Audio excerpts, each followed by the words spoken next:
மேலே போட்டுருக்கல ப்ரோ, முதல் சுதந்திர போராட்ட வீரர். அது எப்படி ப்ரோ, இவங்க ஸ்டார்ட் பண்ணாங்களா இல்லை எப்படி? ஆக்சுவலா இவர் தான் ஃபர்ஸ்ட் பிரிட்டிஷை எதிர்த்து நான் கப்பம் கட்ட மாட்டேன் அப்படின்னு சொல்லி எதிர்த்து போரிட்ட ஃபர்ஸ்ட் மன்னர்.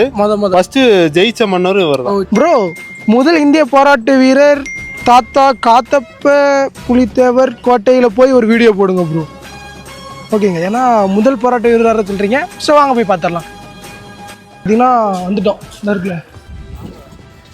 இந்த போராட்ட வீரரோட ஊர் எதுன்னு பார்த்தீங்கன்னா நெல்கட்டும் சேவல்னு சொல்லுவாங்க. அது பார்த்தீங்கன்னா புளியங்குடி பக்கத்தில் இருக்குங்க. அங்கே தான் வந்திருக்கோம். சரி வாங்க இப்போ உள்ளே போகலாம். உள்ளே போனதுமே அவங்களோட வரலாறுகள் நிறைய படங்கள் இருந்துச்சுங்க. அங்கே நான் பார்த்ததில் கொஞ்சம் டிஃப்ரெண்டாக இருந்தது இது ஒன்று தாங்க. இது என்னன்னு பார்த்தீங்கன்னா இதான் ப்ரோ தர்பார் மண்டபம். இங்கே தான் பஞ்சாயத்து, கவர்மெண்ட், அரசவை எல்லாமே இங்கே தான். இதில் கேரளா ஸ்டைலில் இருக்கு. திருவிதாங்கூர் மன்னர் வந்து போரில் ஜெயிச்சிருப்பாரு.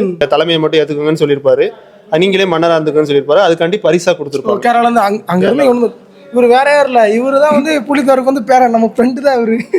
சரி வாங்க அப்படி இன்னும் உங்களுக்கு அப்படியே இன்ட்ரெஸ்டிங் ஃபுல்லாக காட்டுறோம். ப்ரோ இதே பார்த்தீங்கன்னா புலித்தேவர் யூஸ் பண்ண வால். ப்ரோ இதெல்லாம் எத்தனை வருஷம் இருக்கும்? 1767 அந்த ரேஞ்சில் யூஸ் பண்ணது எல்லாம். அப்படின்னா கிட்டத்தட்ட ஒரு 300 வருஷம் இருக்கும். இது மாதிரி நிறைய சிறப்பம்சங்கள் பார்த்தீங்கன்னா இந்த மண்டிமண்டபத்தில் இருந்துச்சு. எனக்கு பிடிச்சதுன்னா அந்த கவர்மெண்ட் அப்பவே இந்த ஒரு இடத்துல நினைச்சுன்னு சொன்னாங்களா, அது உண்மை டிஃப்ரெண்டாக இருந்துச்சு. அப்புறம் எப்பவும் போல அங்கே போய் நம்மளோட சில்ப்ரோ சிம்பிளை போட்டு வேற லெவல் பண்ணியாச்சு. வேற லெவல் ஒன்றுமே செம்மையாக இருந்துச்சு இன்னைக்கு. Okay guys bye. ஒன்று ஒரு ஃபாலோவும் ஒரு 10 வருஷத்துக்கு ஷேரும் மட்டும் பண்ணி விடுங்க.